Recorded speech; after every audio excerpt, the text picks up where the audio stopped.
Hi అండి, welcome to Hanvi's kitchen and vlogs. ఈరోజు హన్వీస్ కిచెన్లో పప్పు వండే పని లేకుండా చాలా ఈజీగా 10 నిమిషాల్లో ఈ సాంబార్ చేయండి. అన్ని రకాల టిఫిన్స్లోకి అలాగే అన్నంలో తినడానికి కూడా ఈ సాంబార్ అనేది చాలా బాగుంటుంది. ఈ విధంగా ఒకసారి ట్రై చేయండి.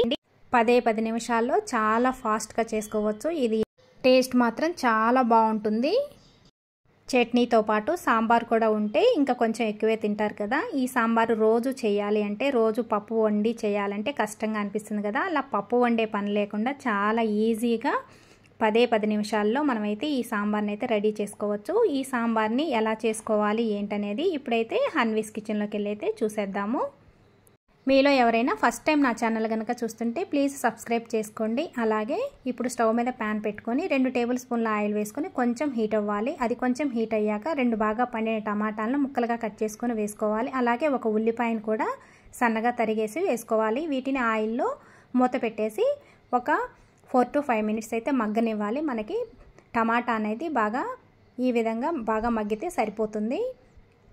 ఇది బాగా మగ్గిన తర్వాత ఇప్పుడు ఇందులో 3 to 4 టేబుల్ స్పూన్స్ అయితే ఎండుశనగపప్పు, పుట్నాల పప్పు అంటారు కదా, అవి వేసి ఒక్కసారి కలిపి మూత పెట్టేసుకొని మరి కొంచెం సేపు మగ్గనివ్వాలి. అప్పుడు మనం వేసుకున్న పుట్నాల పప్పు కూడా కొంచెం సాఫ్ట్ అయిపోతాయి. ఇప్పుడు ఇవి చూడండి చక్కగా సాఫ్ట్ అయ్యాయి. ఇప్పుడు స్టవ్ ఆఫ్ చేసుకొని వీటిని ఆరనిచ్చి ఒక మిక్సీ జార్లో వేసుకొని దీన్ని అవసరమైతే కొంచెం వాటర్ని యాడ్ చేసుకుంటూ ఈ విధంగా గ్రైండ్ చేసుకోవాలి. తర్వాత మరొక ప్యాన్ పెట్టి 2 టేబుల్ స్పూన్ల ఆయిల్ వేసుకొని అందులో ఆవాలు, జీలకర్ర వేసుకొని కొంచెం చిటపడలాడిన తర్వాత ఎండుమిర్చి వేసుకొని, ఇక్కడ నేను వెజిటేబుల్స్ ఎక్కువేం వేయకుండా ఓన్లీ క్యారెట్, ఉల్లిపాయతోటి ఈ సాంబార్ అయితే పెడుతున్నాను. మీకు వెజిటేబుల్స్ ఎక్కువ నచ్చితే మీకు నచ్చిన వెజిటేబుల్స్ వేసి ఈ సాంబార్ చేసుకోవచ్చు. ఉల్లిపాయను కూడా సన్నగా తరిగి వేసి ఈ ఉల్లిపాయను కూడా కొంచెం సేపు వేయించుకోవాలి.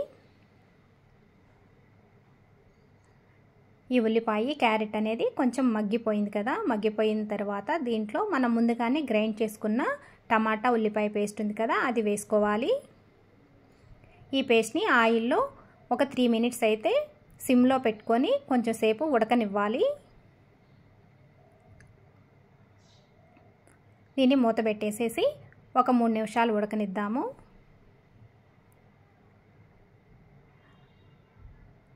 ఇప్పుడు ఒకసారి బాగా కలిపేసేసి దీంట్లో మన టేస్ట్ని బట్టి సాల్ట్ అలాగే కొంచెం పసుపు, కారాన్ని యాడ్ చేసుకొని ఇవి బాగా కలిసిపోయేలాగా ఒకసారి బాగా కలిపేసుకోవాలి. ఇప్పుడు ఇందులో మనకి ఎన్ని సాంబార్ కావాలో దాన్ని బట్టి వాటర్ని యాడ్ చేసుకొని ఇదంతా బాగా కలిసిపోయే విధంగా, వాటర్లో బాగా కలిసిపోయే విధంగా బాగా కలుపుకోవాలి. తరువాత ఒక నిమ్మకాయ సైజ్ అంతా చింతపండును గుజ్జుగా తీసేసుకొని ఆ వాటర్ కూడా ఇందులో యాడ్ చేసుకొని బాగా కలుపుకోవాలి.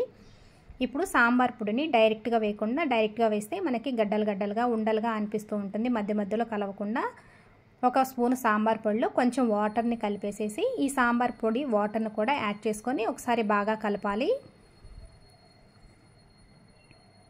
ఇప్పుడు ఉప్పు, కారం అన్ని చెక్ చేసుకొని అవసరమైతే ఉప్పు కానీ కారాన్ని కానీ యాడ్ చేసుకోవచ్చు.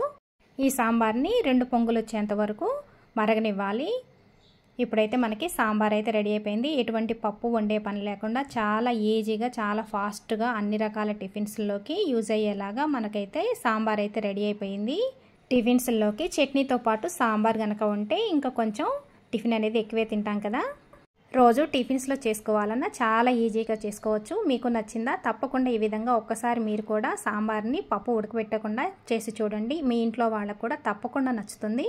మీకు కనుక నా రెసిపీస్ కనుక నచ్చినట్లయితే తప్పకుండా లైక్ చేయండి, షేర్ చేయండి, సబ్స్క్రైబ్ చేసుకోండి. Thank you for watching.